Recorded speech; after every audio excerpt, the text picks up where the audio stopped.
Mamata Bandyopadhyay Netaji indoor স্টেডিয়ামে নেতৃত্বদের প্রতি ক্ষোভ উগড়ালেন।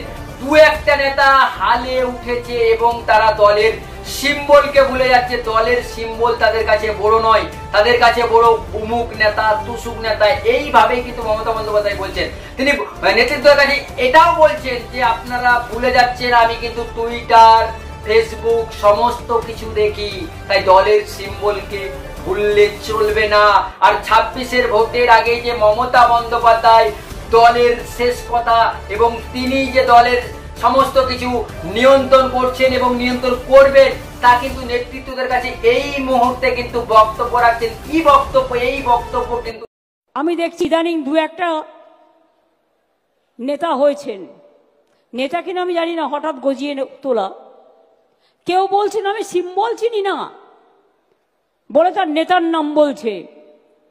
আবার কেউ কেউ বলছেন আমি তৃণমূল বুঝি না, আমি ওই দাদার রাজনীতি করি।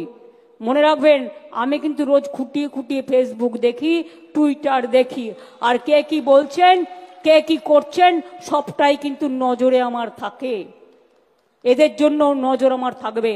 প্রতীকটা না থাকলে আপনি এমএলএ হতেন না, আর প্রতীকটা না থাকলে আপনি কাউন্সিলরও হতেন না, প্রতীকটা না থাকলে আপনি গ্রাম সভায় যেতে পারতেন না।